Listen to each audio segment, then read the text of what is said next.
पुढे जाण्याच्या आधी एक प्रश्न तुम्हाला विचारतो की सिंह राशीच्या व्यक्तींनो, सध्या तुमच्या आयुष्यामध्ये एक विचित्र मिश्र अनुभव चालू आहे का? वरून पाहिलं तर सगळं पूर्वीसारखं चालू आहे आणि तुम्ही तुमचं काम करत आहात, नेहमीसारख्या जबाबदाऱ्या सांभाळत आहात, लोकांशी बोलता हसता सगळे व्यवस्थित आहे. पण मनाच्या आत मात्र एक वेगळीच प्रक्रिया सुरू आहे. कधी कधी तुम्हाला स्वतःला जाणवतं की काही गोष्टी हळूहळू सुधारताना दिसत आहेत. ज्या गोष्टी काही महिन्यांपासून अडकल्या होत्या त्या थोड्या थोड्या आता पुढे सरकायला लागलेल्या आहेत.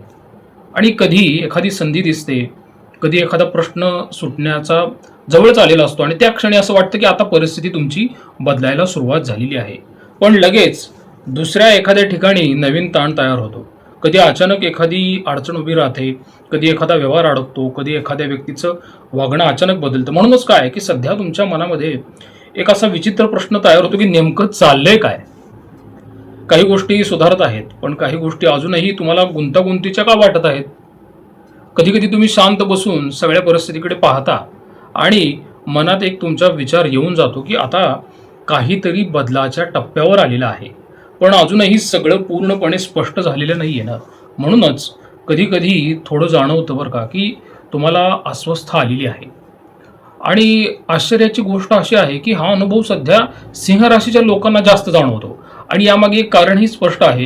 कारण की सध्या कसं आहे की तुमच्या राशीवरती दोन वेगवेगळ्या प्रकारच्या ग्रहांचा प्रभाव एकाच वेळी काम करत आहे. एक ग्रह म्हणजे कसं आहे की तुमच्या आयुष्यात संधी आणि लाभाची दारे उघडतो, आणि दुसरा ग्रह आहे ना, तो तुम्हाला संयम आणि सावधगिरी शिकवत आहे. म्हणूनच काय आहे की सध्या परिस्थिती पूर्णपणे वाईटही वाटत नाहीये तुम्हाला आणि पूर्णपणे सोपीही वाटत नाहीये. मग ग्रहस्थिती काय सांगते की सध्या सिंह राशीसाठी सर्वात महत्वाची गोष्ट म्हणजे 11वा गुरु तुम्हाला चालू आहे. 11वा भावातून जातो म्हणजे लाभ, संधी, इच्छा या पूर्ण होण्याची स्थान आहेत. म्हणूनच गुरु या स्थानातून जात असताना जीवनात काही सकारात्मक हालचाली सुरू होतात आणि ज्या गोष्टी आधी थांबलेल्या होत्या ना, त्या हळूहळू पुढे सरकायला लागतात. नवीन ओळखी होतात, नवीन संधी तुम्हाला दिसायला लागतात. पण त्याच वेळी एक गोष्ट लक्षात ठेवणं फार गरजेचं आहे की ती सध्या शनी अष्टम भावातून प्रवास करतोय आणि अष्टम भावातनं शनी जेव्हा प्रवास करतो ना, थोडा तो संयम शिकवतो. कधी गोष्टी लवकर मिळत नाहीत आणि काही अनुभव थोडे कठीण असतात. आणि त्याचवेळी सप्तम भावातून मंगळ, राहू, बुध हे जे आहेत ना, हे नातेसंबंध व्यवहारामध्ये सावधगिरी निर्माण करतात. म्हणूनच हा काळ काही पूर्णपणे वाईटही नाहीये, पण तो पूर्णपणे मला सोपाही भासत नाहीये. ज्या व्यक्ती नोकरी करतात ना, त्यांच्यासाठी काय आहे की सध्या परिस्थिती तुमच्यासाठी हळूहळू अनुकूल होताना दिसू शकते. म्हणजे कसं आहे की 11व्या भावातील गुरु कामाच्या ठिकाणी काय करतो, लाभ आणि प्रगतीचे संकेत देतो. कधी अचानक एखाद्या प्रोजेक्टमध्ये तुमचं नाव पुढे होऊ शकतं आणि कधी तुमच्या वरिष्ठांचा विश्वास तुमच्यावर वाढू शकतो. आणि कधी अशीही परिस्थिती येते की जिथं तुमचं काम इतरांच्या लक्षात येऊ लागतं. काही लोकांसाठी कसं आहे, प्रमोशन्स किंवा नवीन जबाबदारी किंवा चांगली संधी ही हळूहळू तयार होताना दिसू शकते. पण अजून एक गोष्ट लक्षात ठेवा की अष्टम भावातून होणारं शनीचं गोचर जे आहे ना, ते कधी कामात जास्त मेहनत घ्यावं लावतो. परिणाम मिळतील पण थोडा संयम ठेवल्यानंतर मिळतील. आणि जर तुम्ही नोकरी करत असाल ना, तर सध्या तुमच्या कामाच्या क्षेत्रात एक मिश्र पण पुढे नेणारा काळ सुरू झालेला दिसतोच. कारण की सध्या गुरु लाभभावातून मार्गी झालेला आहे आणि ज्योतिषात लाभभाव म्हणजे नेटवर्क, संधी आणि मी म्हटलं की अचानक एखादी इच्छा पण पूर्ण होते. म्हणून या काळात काही गोष्टी हळूहळू तुमच्या बाजूने वळताना दिसू शकतात. म्हणजे उदाहरणार्थ कसं आहे की कधी ऑफिसमध्ये एखादा प्रोजेक्ट सुरू होतो आणि त्यात अचानकच तुमचं नाव त्या टीममध्ये घेतलं जातं. आणि कधी वरिष्ठांना एखादं महत्त्वाचं काम करायचं असतं आणि ते म्हणतात की हे काम जे आहे ते तुम्हीच हाताळू शकता. आणि कधी कधी मग तुमच्या कामाकडे आधी फारसं लक्ष दिलं जात नव्हतं, पण आता मीटिंग्समध्ये तुमचं काम चर्चेत येऊ लागतं. आणि काही लोकांसाठी नवीन जबाबदारी, टीम लीडची भूमिका किंवा पदोन्नतीची चर्चा हळूहळू सुरू होऊ शकते. आणि काही जणांना नवीन कंपनीकडून ऑफर येणं किंवा जुन्या ठिकाणी चांगली संधी मिळणं असाही अनुभव मिळू शकतो. आणि हे सगळं गुरुच्या 11व्या भावाच्या प्रभावामुळेच घडू शकतं. सध्या कसं आहे, गुरु मार्गी झालेला आहे, पण अष्टम भावातील शनी थोडासा तुम्हाला मंदावतो. तो व्यक्तीला आधी परीक्षा द्यायला लावतो आणि मगच परिणाम देतो. म्हणूनच या काळात काही विचित्र अनुभवही पण येऊ शकतात. म्हणजे उदाहरणार्थ काय होतं की कधी अचानकच तुम्हाला कामाचं प्रेशर वाढतं. कधी एखादा प्रोजेक्ट खूप मेहनतीने पूर्ण करता पण त्याचं कौतुक तुम्हाला मिळत नाही, क्रेडिट दुसऱ्याला मिळतं. आणि कधी एखाद्या टीममध्ये तुम्हाला पॉलिटिक्सही दिसू शकतं. कोणी तुमच्या कामाचं श्रेय घेण्याचा पण प्रयत्न करत असतं. कधी तुमच्या वरिष्ठांचा विश्वास असतो पण अधिकार अजून पूर्ण तुम्हाला मिळालेले नसतात. म्हणून कधी कधी मनात एक विचार येतो की मेहनत वाढलेली आहे पण परिणाम अजून थोडे दूर का वाटतात. तरीही लक्षात ठेवा की हा काळ काही थांबलेला नाही. हा काळ तुमची स्थिती मजबूत करण्याचा आहे. गुरु संधी देईल आणि शनी तुम्हाला संधीसाठी तयार करेल. मग याच्यामध्ये तुम्ही जर प्रॅक्टिकली विचार केला तर काय प्रिकॉशन्स घेतल्या पाहिजेत, सावधगिरी काय ठेवली पाहिजे. ऑफिसमध्ये अनावश्यक वादात पडू नका. तुमचं काम व्यवस्थित तुम्ही कागदोपत्री व्यवस्थित ठेवा. वरिष्ठांशी संवाद ठेवा आणि दुसऱ्यांच्या चुका ज्या आहेत ना चुका त्या स्वतःवर घेऊ नका. आणि नवीन स्किल्स शिकण्यावरती लक्ष द्या. अष्टम भावातल्या शनीचा एक नियम असतो की तो आधी व्यक्तीची क्षमता वाढवतो आणि मग त्याला योग्य परिणाम देतो. म्हणूनच जर सध्या कामात थोडा ताण वाटत असेल ना तर त्याला नकारात्मक समजू नका. कधी कधी आयुष्यात मोठ्या प्रगतीच्या आधीच सर्वात जास्त तयारी करावी लागते. जे लोक व्यवसाय करतात ना त्यांच्यासाठी तर हा काळ फारच परिणामकारक असणार आहे. कसं आहे की सावधगिरी पण त्याच्यामध्ये ठेवली पाहिजे. कारण सप्तम भावातून मंगळ, राहू आणि बुध यांचा प्रभाव जो आहे ना तो व्यवहारांमध्ये थोडी अस्थिरता निर्माण करतोय. कधी एखादा व्यवहार शेवटच्या क्षणीच बदलू शकतो आणि कधी कधी एखादा तुमचे क्लायंट आहेत ना ते पेमेंट उशिरा मिळेल असं सांगतील. कधी एखादं काम पूर्ण झाल्यावरही तुमचे पैसे अडकून पडू शकतात. आणि काही वेळा काय होतं कोणावर जास्त विश्वास ठेवल्यामुळे काय होतं की फसवणुकीची शक्यता सिंह राशीला निर्माण होणार आहे. म्हणून व्यावसायिकांना या काळामध्ये नवीन पार्टनरशिप करताना सावध राहा. मोठी आर्थिक गुंतवणूक गृहीत करू नका आणि व्यवहार स्पष्ट आणि लिखित ठेवा. उधारीवर काम कमी ठेवा. त्यामुळे लक्षात घ्या कधी एखादं काम जरी व्यावसायिकांनी पूर्ण केलं तरी सुद्धा पैसे काही दिवस काही आठवडे अडकून पडू शकतात. आणि काही व्यावसायिकांना सध्या असा अनुभव येत असेलच. काम आहे पण तुमचा कॅश फ्लो कमी झालेला आहे आणि यामुळे मनामध्ये एक प्रश्न येतो बरं का की इतका व्यवसाय चालू आहे पण तरीही मला व्यवसायामध्ये पैशाची लिक्विडिटी कमी का वाटते. यामागे एक कारण आहे की सध्या सप्तम भावातून झालेलं 3 ग्रहांचं गोचर. मंगळ आणि बुध एकमेकांचे शत्रू आहेत. ते सप्तम भावात अस्थिरता निर्माण करतात. त्यामुळे याचा परिणाम असा दिसू शकतो की एखाद्या ग्राहकाने मोठी ऑर्डर दिली पण नंतर अचानक त्याच्या अटी बदलल्या.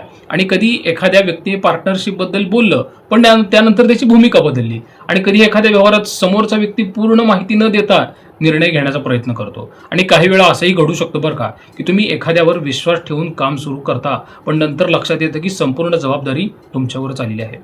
काही व्यावसायिकांना तर असाही अनुभव येऊ शकतो बरं का की स्टॉक घेतला, खर्च केला, काम पूर्ण केलं पण पेमेंट वेळेवर मिळत नाही.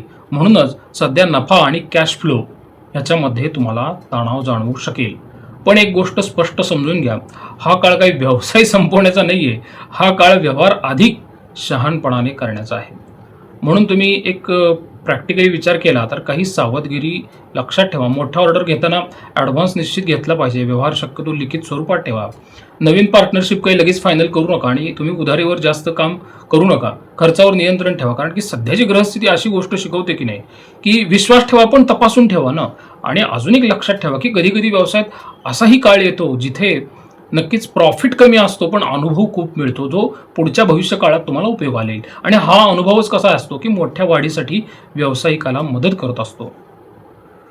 सिंह राशीच्या बाबतीत पैशाचा जरी विचार केला तर लाभभावातला गुरु जो आहे ना तो एक संतुलन निर्माण करतो. तो नवीन उत्पन्नाच्या शक्यता निर्माण करतो. पण 8व्या भावातली शनी जो आहे ना तो पैशाच्या व्यवस्थापनावर लक्ष द्यायला भाग पडत असतो. म्हणूनच कसं आहे की पैसा येण्याची शक्यता असली तरी खर्च आणि अडकलेले पैसे थोडा ताण देऊ शकतात. म्हणूनच या काळात आर्थिक नियोजन तुमचं महत्त्वाचं ठरेल.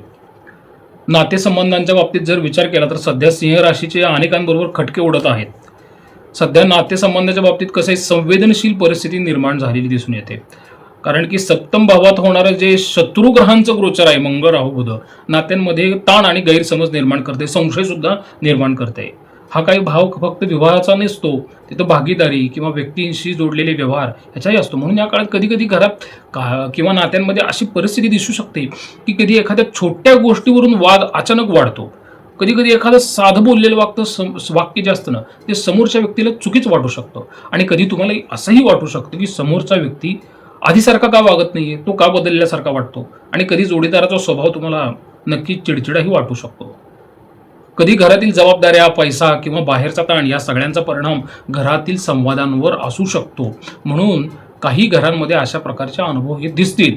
कधी नवरा बायकोंमध्ये छोट्या कारणावरून वाद होतील आणि कधी एखाद्या गोष्टीवर एकमेकांवर संशय घेण्याची भावना निर्माण होईल. आणि काय होतं कधी एखादं बोलणं विश्वासावर परिणाम करत असतं. म्हणून कधी कधी मनात प्रश्न येतो सिंह राशीच्या, की मी इतकं प्रामाणिकपणे नातं जपण्याचा प्रयत्न करतो, पण समोरच्याला माझ्यावर तितका विश्वास आहे का? काही वेळा समोरच्या एखाद्या वागण्यामुळे काय होतं, विश्वासघाताची भावना देखील निर्माण होऊ शकते. पण अजून एक गोष्ट लक्षात घ्या, समजून घ्या, की राहूचा प्रभाव कधी कधी परिस्थितीला वास्तवापेक्षा जास्त गुंतागुंतीची दाखवतो. म्हणजे कधी कधी ज्या गोष्टी इतक्या मोठ्या नसतात त्या देखील मनात तुमच्या मोठ्या वाटायला लागतात. म्हणूनच काय, या काळात नातेसंबंध जपताना थोडी जागरूकता आवश्यक आहे. प्रॅक्टिकली जर विचार केला तर तुम्ही काय सावधानता बाळगली पाहिजे? छोट्या गोष्टी मनात साठवू नका. संवाद शांत आणि स्पष्ट ठेवा. समोरच्याचा बोलण्याचा अर्थ चुकीचा काढू नका. आणि रागाच्या क्षणी मोठे निर्णय घेऊ नका ना. विश्वास टिकवण्यासाठी ओपन माइंडेड संवाद ठेवा ना. कारण नाती टिकण्यासाठी कसाही विश्वास महत्वाचा असतो. कधी कधी ग्रह जे आहेत ना, ते फक्त इतके शिकवतात की नातं तुटू नये म्हणून थोडं जास्त संयम तुम्हीच ठेवला पाहिजे. म्हणून सिंह राशीच्या व्यक्तींना मला असं सांगू वाटतं जाता जाता, की हा काळ काही पूर्ण नकारात्मक नाहीये. उलट गुरुचा 11वा भाव तुमच्यासाठी संधी निर्माण करत आहे. पण शनी आणि इतर ग्रह तुम्हाला काही गोष्टी शिकवतात, की प्रत्येक निर्णय विचारपूर्वक घ्या. कारण कधी कधी जीवनात चांगल्या संधी येतात, पण टिकवण्यासाठी थोडी सावधगिरी आणि संयम तर आवश्यक आहे ना. काही सोपे उपाय करायचे असतील तर मग गुरुवारी पिवळ्या रंगाचा वापर करा.